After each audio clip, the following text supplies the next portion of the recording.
Bonjour, mon nom est Sandra Vimon. J'aimerais aujourd'hui vous parler de certaines informations auxquelles j'ai eu accès récemment en lien avec les personnes qui ont un plexus solaire satanisé et qui décèdent. Alors oui, c'est un sujet extrêmement précis, extrêmement pointu, qui ne sera pas nécessairement utile pour les gens qui commencent dans le domaine. Euh, mais je trouve que la perspective est importante dans le sens de comprendre comment que ça fonctionne dans les plans invisibles, comment que les choses s'organisent. Alors, en premier lieu, c'est quoi un plexus solaire satanisé? On pourrait dire le chakra du plexus solaire, hein, c'est un plexus, donc un centre solaire, donc solaire, soleil.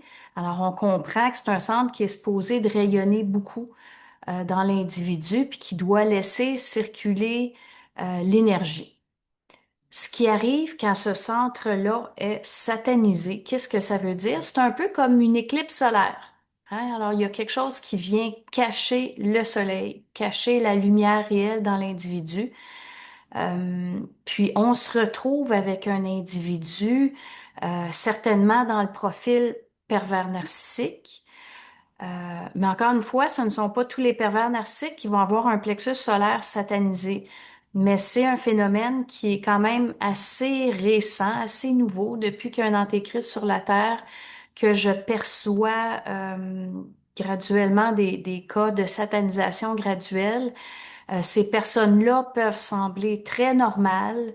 En première vue, ça peut être des personnes spirituelles, ça peut être des personnes religieuses, ça peut être des personnes qui travaillent dans le public, ça peut être des gens qui ont une très belle énergie.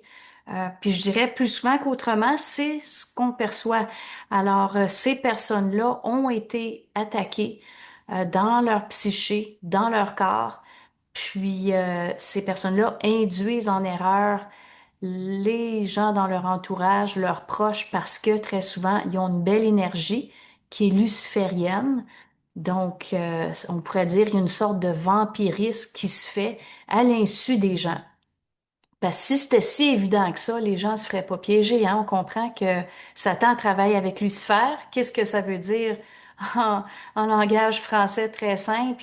Ben, les forces descendantes vont passer par des formes qui sont très belles, très harmonieuse pour justement tromper les autres égaux. Alors, il y a des personnes dans les dernières années qui se sont retrouvées dans ce profil-là, donc je dirais plusieurs pervers narcissiques qui se sont fait piéger euh, justement par une satanisation de leur plexus solaire. Alors, étant donné que c'est un phénomène qui est nouveau, qui est récent, ben, il n'y a pas eu de décès de ces personnes-là. Euh, mais récemment, j'ai été contactée donc à l'intérieur des gouvernements invisibles. C'est quoi un gouvernement invisible? Ben, ce sont des esprits qui se rencontrent dans le plan surmental, qui font partie justement des gouvernements sur ce plan-là. Il n'y a pas juste des gouvernements sur la planète ici, hein, ce qui se passe ici, mais c'est souvent des copies de ce qui se passe ailleurs, euh, mais avec une autre saveur, une autre texture, si on veut. Alors oui, il existe des gouvernements invisibles en surmental. Les esprits se rencontrent et prennent des décisions. Cela étant dit, il y a l'esprit universel d'une personne dont le plexus est satanisé qui est venu me rencontrer dans le temps de Noël, en Noël passé, qui revient de temps en temps parce qu'il y a une préparation de passage de cette personne-là vers les plans subtils. Puis son esprit universel m'a dit, ben là, je suis un peu mal pris. Euh, Personne veut de cet ego-là. Donc, en astral, ils veulent plus. Je vous en ai parlé quand même depuis plusieurs années. Une personne qui est trop satanisée ou trop sombre ou trop morbide, ou simplement qui a un taux vibratoire trop bas, malgré les apparences, ne peut plus retourner en astral. Puis souvent, ce qu'on fait, on les déplace ailleurs. Donc, dans d'autres mondes, où est-ce que le taux vibratoire est plus bas. Mais dans le cas des plexus solaires satanisés, Ils ne veulent pas nulle part. Donc, l'option du déplacement n'existe pas. Alors, c'est quand même assez troublant comme constat qu'on peut rien, rien, rien faire avec ces égos-là qui sont satanisés. Alors, dans les gouvernements invisibles, ben, ils ont travaillé très fort. J'ai fait partie de ces tables-là de discussion pour trouver des solutions qui sont intelligentes et qui sont aussi bienveillantes pour l'autre. Alors, ça prend de l'intelligence puis ça prend de l'amour. Ça prend des solutions qui font du sens et j'ai été en contact avec cet esprit universel. D'ailleurs, c'est très rare qu'on va être en contact avec des esprits universels. Les gens qui appellent des êtres, des saints germains, machin, en soins, c'est de la grosse foutaise. Ça va être des égrégores astraux de ces êtres-là qui vont être canalisés. Alors, je le mentionne en passant. Disons que dans toute mon expérience, j'en ai pas rencontré beaucoup des esprits universels. Disons qu'ils ont d'autres choses à faire. Mais ils viennent quand ils ont besoin d'un coup de main, quand il y a vraiment des situations particulières. Alors, donc, l'esprit universel de la personne est venu me voir, on a discuté, il n'y a pas de déplacement astral possible. J'ai dit, ben, je sais qu'il existe des technologies pour éliminer le corps astral, puis la personne pourrait se retrouver sur le plan de l'esprit. Mais l'esprit universel m'a dit, ben non, ça fonctionne toujours pas. On ne veut pas plus en surmental parce que depuis plusieurs années, on fait la même chose qu'en astral. On n'accepte plus des gens dont le taux vibratoire est trop bas. Dit autrement, des personnes dont l'esprit est trop chevauché. On peut parler de manière extrême par des forces descendantes. Alors, discussion avec son esprit universel, voir est-ce qu'on peut déplacer justement cet esprit-là ailleurs, comme ça a été fait avec d'autres personnes. Ça fait plusieurs années là, qu'il y a des gens qui créent leur double, puis qui ont été pervertis, sans plexus solaire satanisé. Donc, on parle de gens pervers narcissiques ou à grande tendance perverse et narcissique. Puis, ces gens-là ont pu être déplacés dans des mondes un peu extérieurs de notre système local ici. Puis, en les mettant ensemble, ben, c'était le lieu où est-ce qu'ils pouvaient évoluer ensemble avec le plus d'intelligence et d'amour. C'est comme dire on met plusieurs coques dans une basse-cour. Je sais que j'en ai déjà parlé. Euh, donc, à un moment donné, ils arrivent devant une aberration, puis ils doivent commencer à se corriger. Donc, c'est intelligent, puis il y a de l'amour pour ces êtres-là, parce que c'est vraiment la façon qu'ils peuvent évoluer de la manière la plus saine pour eux et aussi pour les autres qui pourraient faire partie de leur environnement extérieur. Alors, cette option-là n'existe pas non plus pour les gens dont le plexus solaire est satanisé. Alors, vous comprenez un peu la difficulté. Euh, donc, la suite de ça, ben, c'était de dire, bon, ben, on fait exploser le corps astral, on fait exploser le corps surmental, donc le corps de lumière de l'esprit. Puis ensuite, ben, la personne se retrouve dans le plan supramental. Alors, ce que j'ai compris avec plus de précision que ce que j'ai pu expliquer là, dans le passé, c'est qu'au moment du décès, donc la personne va se retrouver dans le fameux tube de lumière. Elle va s'élever, elle va avoir l'impression de se rendre à la lumière, au paradis. Puis, dans ce processus-là, ben, on envoie la personne dans le haut astral, à un endroit qui a énormément de lumière pendant qu'elle est dans cette lumière-là, c'est là qu'on agit. Donc, on élimine le corps astral, on élimine le corps surmental. La personne se retrouve automatiquement en supramental, mais elle perd toute l'expérience justement de son vécu étant donné qu'on élimine les corps inférieurs. Alors, c'est comme si elle ne s'était jamais incarnée du tout. Alors, à partir du moment que l'être se retrouve dans le plan supramental, il y a des bonnes chances qu'elle fasse une genre d'inversion et retourne à la source. C'est vraiment propre à chacun, mais ce qu'on réalise, c'est une tendance. Aller à la source, c'est comme de dire la conscience d'or, le véhicule d'or, donc on est dans le non manifesté. C'est un lieu de repos. c'est un lieu où est-ce qu'on pourrait dire, ben, tout est formaté, tout est oublié, puis le repos est complet. Alors, on pourrait dire la dormance est complète. Alors, la personne se retrouve là-bas, qui est un espace où est-ce qu'il n'y a pas de temps. Ensuite, elle revient dans le plan supramental. Dès son retour, on la prend. Donc, elle va suivre le mouvement de sa volonté qui va l'amener vers une incarnation. Donc, la personne va vivre une chute de nouveau. Elle va vivre sa déchirure originelle de nouveau. Puis pendant cette chute-là, ben, on va l'informer. Donc, on va l'informer de quoi? Mais en fait, on va lui présenter son bagage mémoriel passé. Donc, on a le nez ses corps, mais on garde les archives. Donc, c'est comme les livres de l'expérience de cette personne-là. Donc, lorsqu'elle redescend, on lui présente les livres. Donc, de l'information qu'on a extraite de ses corps avant de les éliminer. Alors, on met l'information ou on donne l'information. Puis là, la conscience descend. Au fur et à mesure qu'elle est prête, on lui redonne un peu d'informations, on lui redonne un peu d'informations, on lui redonne un peu d'informations encore, jusqu'à temps qu'elle puisse se réincarner de nouveau sur la Terre. Puis, selon l'évaluation là, des groupes de négociation, d'échange dans les gouvernements invisibles, entre 10 et 15 vies, donc réincarnation, la personne va être capable on pourrait dire, rattraper le temps perdu, l'expérience perdue, parce qu'on lui redonne accès. Alors, ces personnes-là vont pouvoir se réincarner 10, 15 fois. Et ensuite, ben, la contrepartie de ces personnes-là ne sera pas outrageusement retardée. Parce qu'on sait que c'est pas juste l'histoire d'un individu, mais des couples cosmiques et des vaisseaux et du mouvement justement pour que les gens s'en sortent.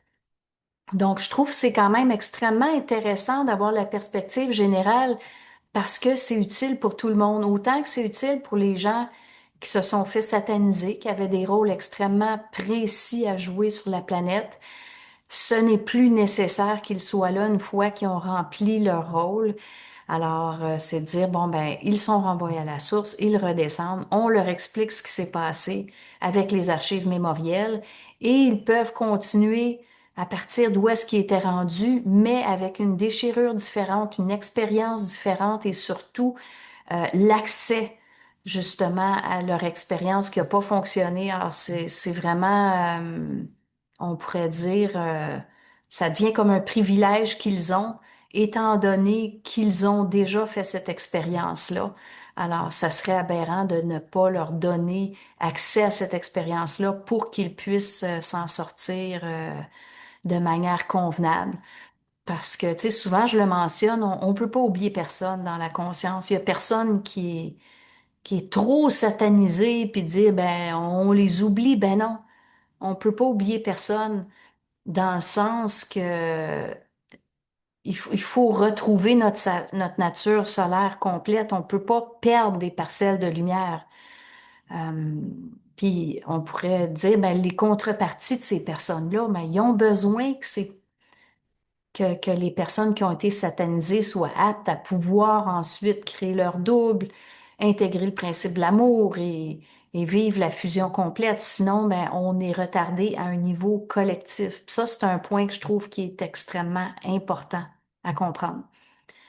Donc, je vous le dis par information, mais je vous le dis aussi peut-être que vous aurez à accompagner des gens dans le subtil à ce niveau-là. Ça n'a pas été fait encore, ce que je vous dis. C'est en préparation, c'est en train de se préparer. Puis une fois qu'il va y avoir une personne qui va avoir vécu le processus, ben, on pourra dire elle va servir de prototype pour les autres. Puis ça va devenir de plus en plus facile, de plus en plus naturel. Comme circuit, ça va être moins peurant, tu sais, de dire, ben oui, on élimine les corps. Tu sais, moi, je trouve que c'est quand même assez brutal, mais il n'y a aucune autre option possible. Puis c'est vraiment une façon de dire, ben, on donne une deuxième chance à ces individus-là qui vont pouvoir vivre leur déchirure de nouveau différemment, qui vont être instruits au fur et à mesure qui descendent dans leur déchirure. Puis ça, ben, ça pourra inspirer toutes les générations à venir au besoin, tu sais, de dire, ben, pourquoi ne pas accompagner les gens qui vivent leur déchirure pour que le traumatisme soit moins grand, pour qu'on puisse avancer justement collectivement vers une société qui est plus grande, qui a plus de lumière, au lieu de devoir vivre des cycles et des cycles de longues douleurs, d'expériences qu'on comprend pas. Donc, je trouve qu'il y a quand même quelque chose de beau qui se dessine. Il y a quelque chose de sain, il y a quelque chose de bienveillant pour justement le futur de l'humanité entière. Alors, je trouve ça intéressant dans le cadre de ce qu'on vit actuellement. On sait qu'il y a un antéchrist qui est là. C'est vraiment sa présence qui a fait en sorte qu'il y a des individus qui ont suivi le mouvement de la satanisation. Euh, on pourrait dire c'est les gens qui ont le plus souffert de leur déchirure, puis dans le sens que c'était très difficile, mais ils ont tellement diffracté, ils se sont tellement pervertis que tôt ou tard, ben, il n'y avait plus rien à faire avec ces gens-là, euh, en fonction de la déchirure, de la façon qu'elle a été faite, qu'elle a été vécue. Puis, ben, je trouve qu'en tout cas, avec tout ça en tête, de dire, bon, ben, on va être capable d'accompagner ces gens-là, je trouve qu'on s'en va dans une bonne direction. Je vous reparlerai là, dans d'autres vidéos où est-ce qu'on s'en va là, en lien avec l'Antéchrist, mais pour faire une histoire brève, ils travaillent très, très fort pour pervertir le fond du fond du fond des failles, des hommes, des femmes. Puis, justement, il y en a qui se font pervertir par ça, il y en a qui se font sataniser dans le processus parce qu'ils sont moins forts psychiquement, pour toutes sortes de raisons là, que je viens d'expliquer déjà. Puis ceux qui sont plus forts psychiquement, ben, vont être capables d'utiliser cette pénétration-là des failles descendantes, des forces descendantes dans leurs failles pour être capables d'être encore plus forts. Donc, en dénonçant cette pénétration-là des forces descendantes, ils deviennent plus forts. C'est vraiment comme ça que les individus peuvent aussi intégrer les sept alephes dans une période très courte. Donc, pendant que l'Antéchrist est là, je suis obligée de dire, mais profitons-en. Profitons-en pour grandir en conscience le plus vite possible, parce qu'une fois qu'il va être décédé, la pression va être moins grande sur les failles, puis ça va devenir beaucoup plus long de vivre ces intégrations-là. Alors, profitez de la fenêtre qui est là, profitez des difficultés, des resserrements, que ce soit au niveau de la santé, que ce soit au niveau des finances, que ce soit au niveau du couple. Profitez de ce resserrement-là pour aller vivre une expansion dans votre psyché. La fenêtre est encore grande ouverte, c'est à vous d'en profiter. Ça peut être fait très rapidement étant donné la puissance des forces descendantes. Donc oui, sont à bout de souffle, sont en exaspération, ils ont de la difficulté, mais ils vous le laisseront pas voir. Donc, ça devient comme de pire en pire dans l'occulte. Donc, malgré qu'il n'y a pas un brouhaha mondial, même si oui, ça brasse beaucoup mondialement, ben, on pourrait dire c'est vraiment au niveau individuel qu'on va tenter de vous plafonner. Alors, puis on pourrait dire, ben, il y a beaucoup de gens qui travaillent à faire en sorte de converger les lignes de temps qui sont désastreuses, je vais le dire comme ça, pour que ça se produise pas, pour que le processus se vive en douceur. Donc, on va voir si on est capable d'aller jusqu'au bout de ça, euh, parce que justement, les forces descendantes travaillent très, très fort pour générer des lignes de temps apocalyptiques, que ce soit via la maladie, la guerre ou autre. Alors, moi, je vous invite à continuer à voir ce que vous voulez vivre, puis pas vous décourager, malgré le décalage entre ce que vous vivez et ce que vous voyez, parce que dès que vous vous découragez, ben, vous donnez préséance aux lignes de temps où est-ce que justement les événements plus dramatiques se produisent. Puis si c'est ça que ça prend, ben c'est ce qui va arriver, évidemment. Si c'est ce que ça prend pour créer un tournant, un choc. Mais moi, je maintiens la ligne dure de dire, ben, on va essayer d'y aller plus mollo, on va y aller plus doucement. Puis ensuite, ben, le reste, mais c'est pas de mon ressort. Euh, Ça va être justement les gouvernements invisibles qui vont s'asseoir ensemble, dont je fais partie très souvent. Je suis pas dans toutes les discussions, dans tous les échanges, mais je fais quand même partie des échanges importants. Alors, s'il y a quelque chose qui a à se passer à ce niveau-là, ben, je vais être tenue informée. Donc, voilà où est-ce qu'on en est. J'espère que ça vous a éclairé un petit peu sur ce qui se passe, sur l'occulte. Peut-être que c'est sûr que ça vous aide pas à créer votre double, ça vous aide pas à... il y a bien des choses là, que ça vous servira pas à rencontrer votre contrepartie cosmique, ainsi de suite. Mais ça va vous donner un peu une idée de comment que le tout fonctionne, le cosmos fonctionne dans une globalité. Donc, il y a des décisions qui sont prises qui dépassent de loin les égaux. Alors, si vous êtes rendu jusqu'ici dans la piste, ben, vous faites peut-être partie des gens qui sont en première loge des changements, parce que la plupart des gens ben, ne voient rien, ne verront rien. Tandis que quand on est aux premières loges de ce qui se passe, ben, on sait qu'un antéchrist, on connaît les enjeux. Alors, c'est quand même intéressant d'avoir accès à ces informations-là. Alors, vous êtes une minorité de personnes là, qui vont vraiment comprendre l'occulte de comment ça marche, tout ça. Puis je trouve que c'est de l'information qui est importante à avoir, c'est de l'information qui doit circuler. Alors, c'est pour ça, moi, je prends le temps de vous en parler. Puis, eh ben, sur ce, je vous souhaite une belle journée. Ici, il fait super beau, alors je vais aller en profiter moi aussi. Alors, on se dit au plaisir et à bientôt.